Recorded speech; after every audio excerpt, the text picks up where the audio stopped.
கிறிஸ்துவுக்குள் மிகவும் பிரியமான தேவனுடைய பிள்ளைகளே, இந்த காலை நேரத்திலே உங்களை சந்திப்பதிலே மிகுந்த மகிழ்ச்சி அடைகிறேன். இன்றைக்கும் தியானத்துக்கு எடுத்துக்கொண்ட வேத வசனம் தானியேலின் புத்தகம் 2ஆம் அதிகாரம் 48வது வசனம். பின்பு ராஜா தானியேலை பெரியவனாக்கி அவனுக்கு அநேகம் சிறந்த வெகுமதிகளை கொடுத்து அவனை பாபிலோன் மாகாணம் முழுவதுக்கும் அதிபதியாகவும் பாபிலோனில் சகல ஞானிகளின் மேலும் பிரதான அதிகாரியாகவும் நியமித்தான். ஒரு பெரிய உயர்வை அவன் கொடுத்தான். தானியேலுக்கு அந்த பாபிலோன் மாகாணம் முழுவதுக்குமே ஒரு பெரிய அதிகாரியாக உயர்த்தி விட்டான். அன்பு தேவனுடைய பிள்ளைகளே, ஒரு பெரிய டிபார்ட்மெண்டல் ஸ்டோர், அந்த ஸ்டோரில் ரமேஷ் என்பவன் வேலை செய்து கொண்டிருந்தான். அங்கே அநேக தொழிலாளர்கள் கூடி பேசி கொண்டிருந்தார்கள். திடீரென்று மழை பயங்கரமாக கொட்ட ஆரம்பித்தது. அப்பொழுது ஒரு கார் வருகிறது.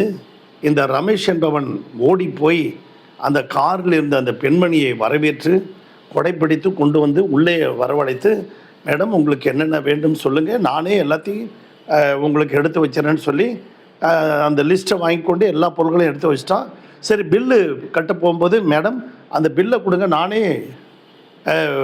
பில்லு பே பண்ணிவிட்டு உங்களுக்கு கொண்டாந்து கொடுக்குறேன் அப்படின்ட்டான். பணத்தை கொடுங்க, நான் எல்லாம் பே பண்ணிட்டு வரேன் அப்படின்னு போனான்.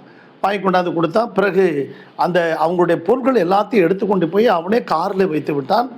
பிறகு அந்த மேடத்துக்கு கொடை கொடுத்து, மேடம் இந்த கொடையை நீங்கள் எடுத்துகிட்டு போங்க, தேவைப்பட்டாலும் எடுத்துகிட்டு போங்க அப்படின்னு சொல்லி கார் வரைக்கும் கொடையை எடுத்துகிட்டு கொடுத்தான்.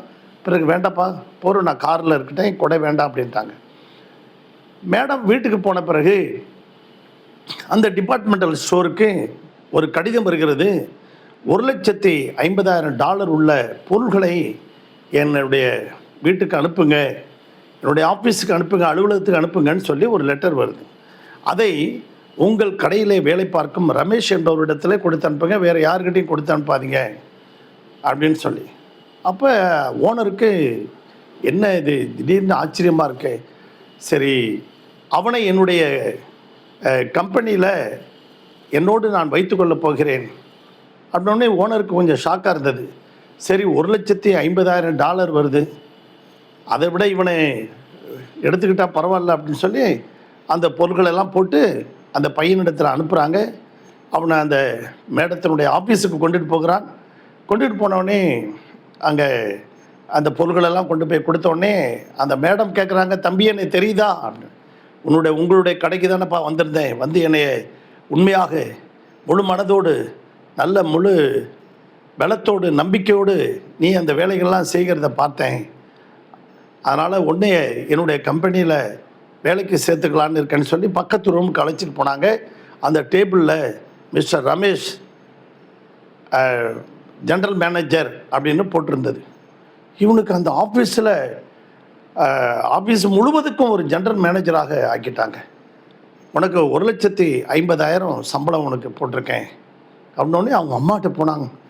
அம்மா எனக்கு இந்த மாதிரி கடையில் இருந்தேன், என்னை வேறொரு இடத்துக்கு இந்த மாதிரி கூப்பிட்டாங்க வேலைக்கு, $1,50,000 சம்பளம் கொடுக்குறாங்கப்பா, பாத்தியா, கடவுள் உனக்கு ஏற்ற காலத்தில் உயர்த்தும்படிக்கு அவருடைய பலத்த கருத்துக்குள்ளே அடங்கிருன்னு சொல்லியிருந்தல்ல, உனக்கு கடவுள் ஆண்டவர் உயர்ந்த அடைக்கலத்தில் வைத்திருக்கிறாரு அப்படின்னு சொன்னாங்களாம்.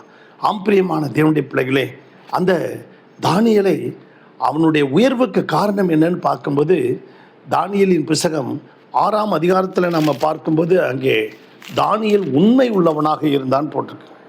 6ஆம் அதிகாரத்தில் நம்ம பார்க்கும்போது, அப்பொழுது பிரதானிகளும் தேசாதிபதிகளும் ராஜ்யத்தின் விசாரணையிலே தானியேலை குற்றப்படுத்தும்படி முகாந்தரம் தேடினார்கள். ஆனாலும் ஒரு முகாந்தரத்தையும் குற்றத்தையும் கண்டுபிடிக்க அவர்களால் கூடாது. அவன் உண்மை உள்ளவனாய் இருந்தபடியால் அவன் மேல் சுமத்த யாதொரு குற்றமும் குறையும் காணப்படவில்லை. அவன் அந்த அலுவலகத்தில், அந்த அரண்மனையில் ராஜாவுக்கு உண்மையாக இருந்தான், எஜமானுக்கு உண்மையாக இருந்தான். இரண்டாவது, அவன் எந்த ஒரு சூழ்நிலைகளிலும் தேவனை நோக்கி ஜெபிக்கிறவனாக இருந்தான். அங்கே 6:10 பார்க்கும்போது தினமும் 3 வேளையும் அவன் ஜெபிக்கிறவனாக இருந்தான். அடுத்தது 6ஆம் அதிகாரம் 23வது வசனத்தில் பார்க்கும்போது அவன் தேவன் பேரிலே விசுவாசமாக இருந்தான். அது மாத்திரமல்ல, ராஜாவுக்கும் அந்த ஊழியக்காரனுக்கும் விசுவாசமாக இருந்தான். இந்த 3 காரியங்களை உள்ள பிள்ளைகளை தேவன் உயர்த்தினார். அப்படியாக அந்த ரமேஷ் அவன் கடையில் உண்மை உள்ளவனாக இருந்தான். தன்னுடைய எஜமானுக்கு விசுவாசம் உள்ளவனாக இருந்தான். அருமையான தேவனுடைய கர்த்தர் மேலே நம்பிக்கை இருந்தான். அவங்க அம்மா டீச் பண்ண காரியங்கள் கர்த்தர் மேலே நம்பிக்கையாக இருந்து அவன் தினந்தோறும் ஜெபம் பண்ணி கொண்டிருந்தான். அவன் ஒரு ஆண்டவருடைய பிள்ளையாக இருந்தான். இந்த 3 காரியங்களையும் நீங்களும் ஃபாலோ பண்ணுங்க. உங்களையும் ஏற்ற நேரத்தில் கர்த்தர் உங்களுக்கு ஒரு உயர்வை தேவன் கட்டளையிடுவார். உங்களுக்காக ஜெபிக்கட்டுமா? பரலோக பிதாவே, இந்த சத்தத்தை கேட்டுக்கொண்டிருக்கிற ஒவ்வொரு பிள்ளைகளையும் ஆசீர்வதிங்க, ஒவ்வொரு குடும்பத்தையும் ஆசீர்வதிங்க. அவர்கள் தேவைகளை சந்திங்க ஆண்டவரே. அவர்களுடைய ஒவ்வொரு குடும்பத்தையும் வேலியடைத்து பாதுகாத்துக்கொள்ளும். அவருடைய விருப்பத்தை நிறைவேற்றும், போக்கிலவற்றிலும் பாதுகாத்துக்கொள்ளும். நல்ல ஒரு சமாதானத்தை கட்டளையிடுவீராக. இயேசுவின் நாமத்தில் வேண்டிக் கொள்கிறோம் நல்ல பிதாவே, ஆமேன். God bless you everybody. Thank you.